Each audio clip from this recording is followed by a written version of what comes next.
So we're continuing with doing our notes through our Google Slides. So make sure, if you have not done so already, you opened up in another tab your shared slides from Classroom. Alright, here's our goal for this section. Go ahead and copy this down in your book. I still want you to be writing this down. Helps you remember what we're going to be focusing on.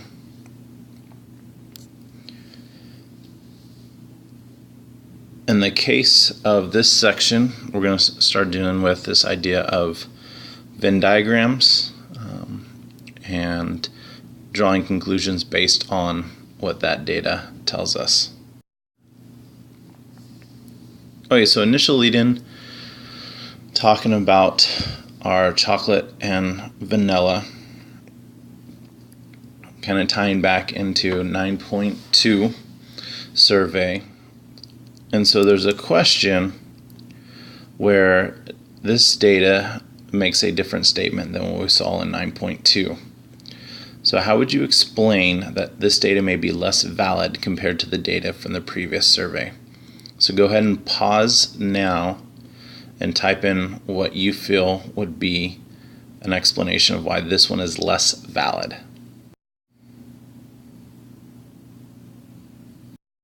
Now could be a couple different reasons why this data is less valid. I think one of the more obvious ones is that in this data it is specific to Daniela's friends. And as you can see, there are 33 females and 14 males in this survey. So one of the ones that should stand out to you is that the data in this survey is very heavily skewed towards the females.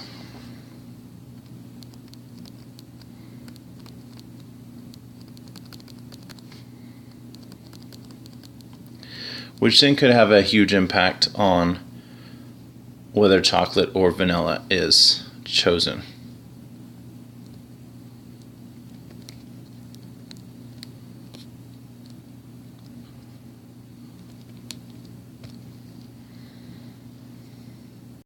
Another possibility within this is that these are Daniela's friends, and oftentimes we're friends with people because we have similar interests. Now, chocolate and vanilla ice cream is so arbitrary, may not matter, but as an argument you can make that her survey sampling size was based on her friends, which may have the tendency to be more heavily on the chocolate side because she likes chocolate.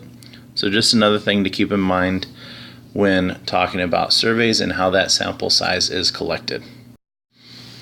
Alright, so here's what I want you to do. Go ahead and read through this section, and what I want you to do is you can use the editing of text to underline any unknown info and then bold any info that you feel is important. So go ahead and pause now to be able to read through this and then underline unknown and bold important info. So as you can see here, one of the issues is if the sample is not randomly selected, so only asking your friends. That was an issue with Daniela's. She only asked her friends. Or not large enough. That was also a similar issue, as there wasn't a lot of people and a lot of them were all females, or majority of them were females, as opposed to a nice sampling of both males and females. So new context here. So it was a restaurant, and after being open for 6 months, Freddie realized he was having more food waste than he should because he was not predicting how much of each he should prepare in advance. His business friend Tyrell said he could help. Question is, what information do you think Tyrell would need? So what I want you to do is write down, type in 2 pieces of information at a minimum that you feel would be important for Tyrell to know in order to help out Freddie with figuring out his food waste. Go ahead and pause now as you type those 2 ideas in. Now some different ideas could totally range depending on what you're looking at. Some few ones, basic stuff, type of food, how it's cooked,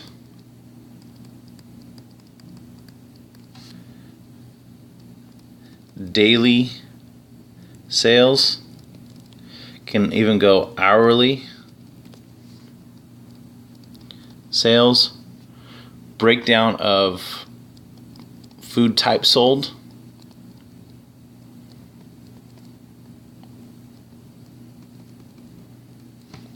now this list could go on some different stuff depending on our focus.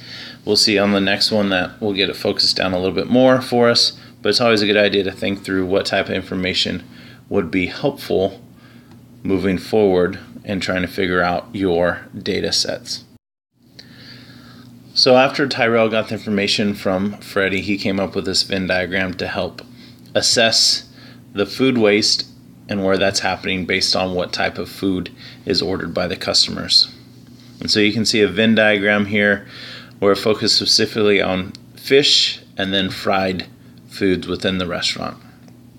So what I want you to do here is I want you to take a look at number 3 and 4 and see if you can't not only figure out the probability, but then highlight, so you can use your draw tool however you want to fill in whatever section you want. So if it was just this middle part, you'd shade all that in.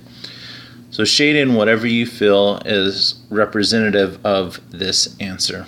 And then I want you to do the same thing for number 4. This time using fried, this little upside down U is a symbol of intersection, or mathematically translated to English is and. So what probability do you find fried and fish? So fried fish essentially. And then same thing, you're going to write that probability, the percentage, and then highlight whatever part of this diagram would give you that information. Go ahead and pause now as you work on that.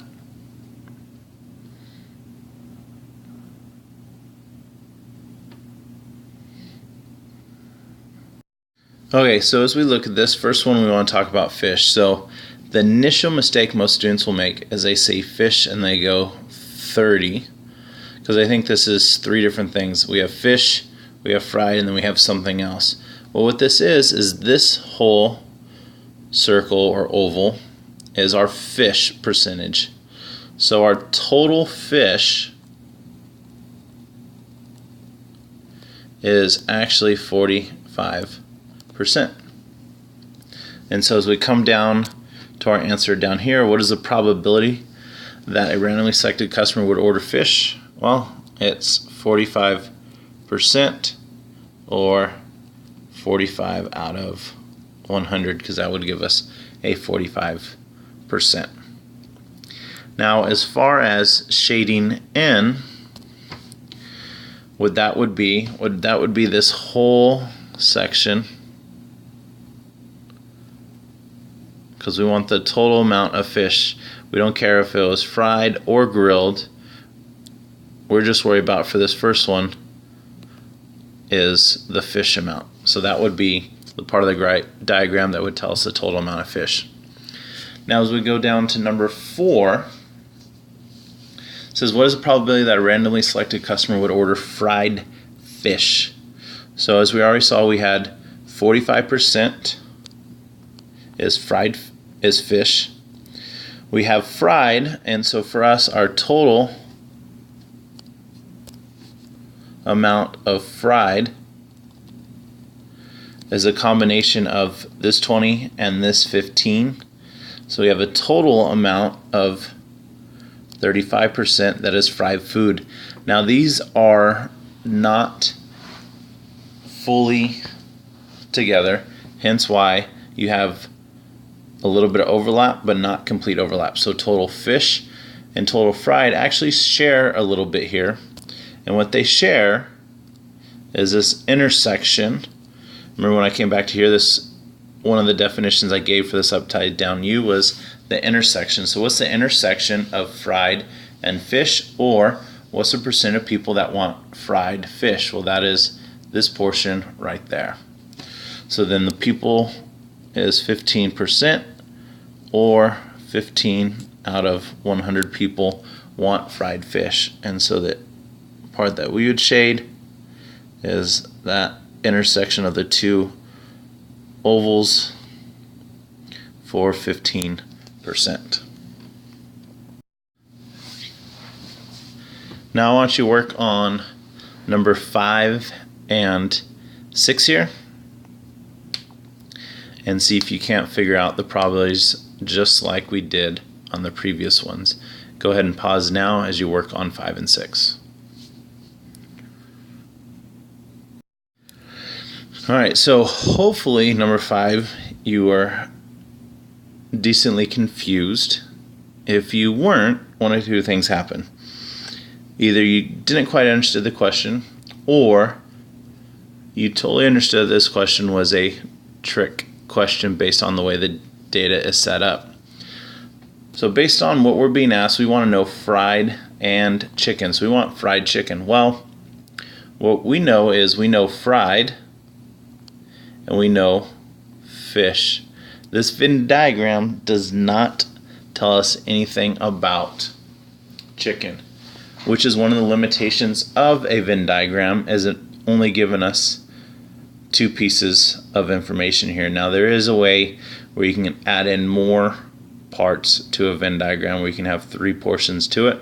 We're not going to focus on that, and the more circles or portions to a Venn diagram add, sometimes the more confusing that can be. So one of the good things that we can create here is a two-way table. We spent some time creating that previously. We can go back and do that now, fill in the information based on what we know, make a little subtraction, we can figure out the rest of the two-way table, then we can answer that question. Okay, so setting up our two-way table here, I draw it out.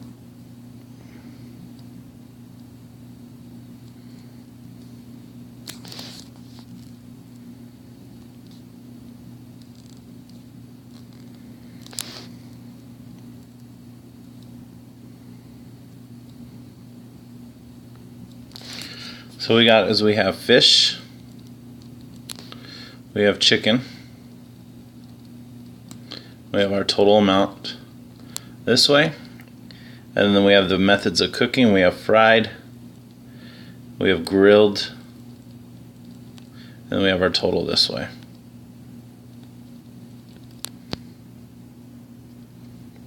And so fill in this information. So let's start with what we know right now. So we talked about, we have fish. The total amount from the previous slide we saw was 45%. We also saw that of that 45, 15 of it was fried based on this information right here, which leaves this 30% right here. So if 45% of it is fish, 15 of it is cooked by being fried, that now means that 30% of all cooked fish is grilled in Freddy's restaurant. Well, we also know that total amount of fried food from this section here is 35%. So we can fill in the total for fried has to be 35. In 2 ways you can figure out the fried for chicken. You can see, well, we know that this is fried fish, so then the only other thing he has in the restaurant that is cooked and fried is the chicken, so there's 20 from that. Or you can go 35 minus 15, which would give you 20% is fried chicken. Now at the end of the day, what we need to have is 100% down here. And that's our complete totals all the way across. So what we need to know here then is that total amount of fish is 45 plus some amount of chicken, will give us 100%. So 45 plus x equals 100. Do a little math and you get 55%, which is made up of chicken. And then you can do this multiple ways. You can go 20 plus what amount gives you 55. You can go 35 plus what amount gives you 100. Either way doesn't matter. And then you can just work together. I'm going to go 20 plus what amount gives me 55, so that's 35%. That is grilled chicken.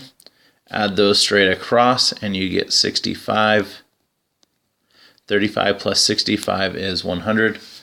And we have a working two-way table.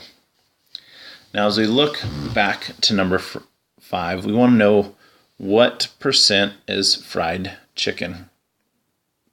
So as we look at this, I look up fried chicken, and that is 20%. Or 20 out of 100 people. Now that we can reduce, I didn't reduce it on the others. We're just talking out of 100 right now, but you could reduce that to 1 out of 5 people if you want to bring that all the way down. Now we're asked to shade. I would shade no part of this diagram because no part of this represents fried and chicken. So I would actually leave this blank. If you really want to do some coloring because you're enjoying that, you could shade arbitrarily this outside portion, showing that it actually has no existence within the actual Venn diagram. But in reality, that Venn diagram doesn't show us fried chicken, so you should just leave that whole thing blank.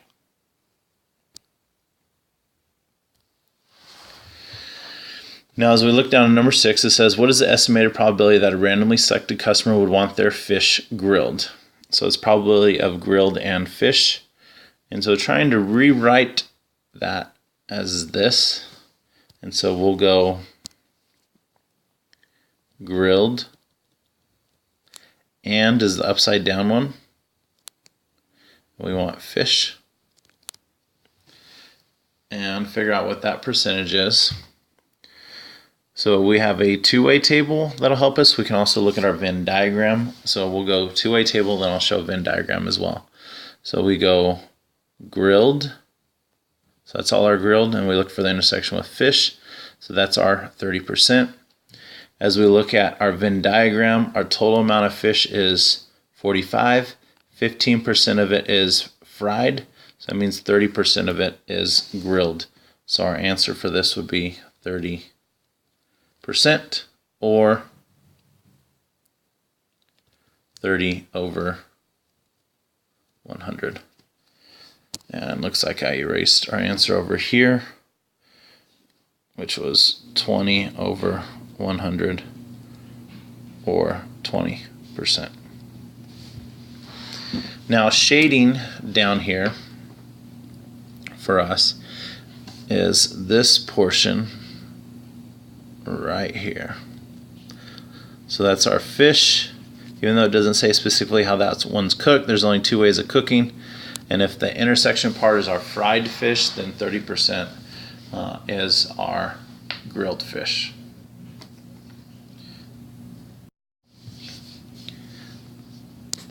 All right, so working on same Venn diagram, a couple more questions here. So go ahead and pause and see if you can't work through 7, 8, and 9.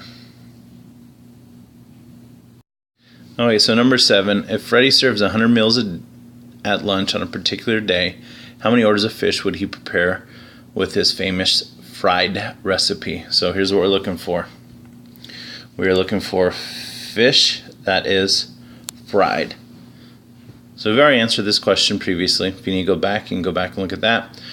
We have our trusty Venn diagram here though, and we're looking for fish that is fried, which is now this intersection here, which is just 15%, and 15% out of 100 is 15 people. Now number 8 gets a little tricky. So what is the probability that a randomly selected person would choose fish or fried? And this or is an important part in stats and figuring out probability. So the correct size U, although it's not really U, is or. So mathematically that means or as we translate that to English. Now as we look at this, we're looking at, okay, we have fish or fried. So we have the total amount of fish, which is 45%, or, which is addition, or fried, which is 35%. And normally we would think, okay, we just add those together, pretty simple. 45 plus 35 is 80%. So the probability of a randomly selected person choose fish or fried would be at an 80% rate, or 80 out of 100. But we have to take a little bit deeper look, and the shading of our Venn diagram is very helpful. So our first one is our fish. And so what we counted here was 30 plus that 15. That's where we got the 45 from. And then for the fried, we shade our fried.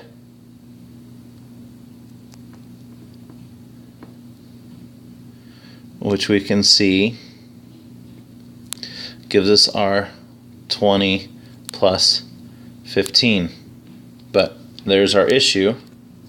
Is what just happened is we end up counting that 15, this intersection got counted twice. And going back to a little elementary art, finger paint, red and blue make purple. And so that intersection got counted twice. It got counted once as just the fish, and then once as the fried. So fried fish got counted on both ends. So what we then need to do is we're going to subtract just one time that 15% because it got counted twice.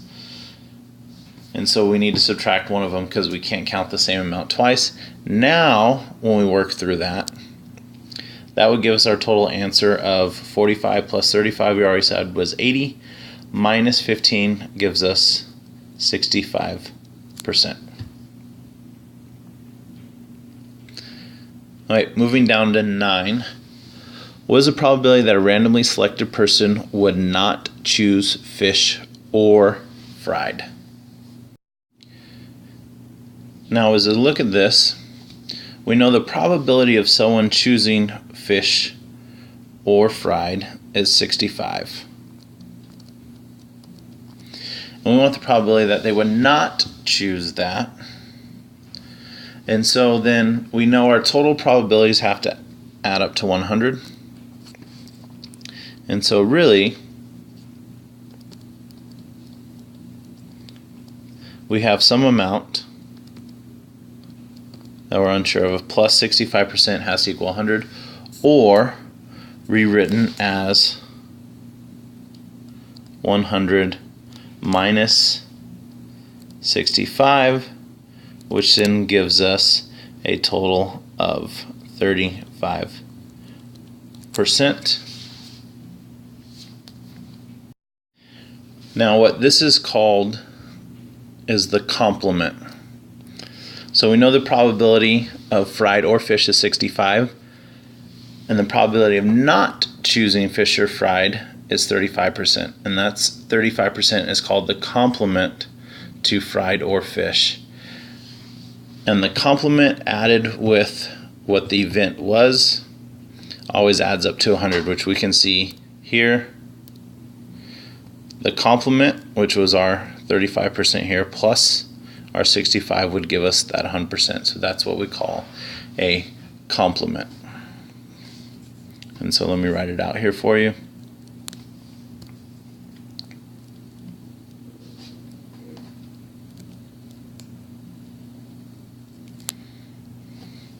So that's the complement in probability. And and an event plus the complement always adds up to 100. Now, as far as shading this Venn diagram, kind of going back to what we saw previously, we don't want anything fried, we don't want anything fish, so that'd be everything else. So if you really had to shade something in, you'd shade that area around the outside, because that's everything except for our fried or fish. Okay, here's your homework assignment. Hopefully pretty straightforward. And this will be due on Google Classroom by Friday evening. So don't forget to get this turned in.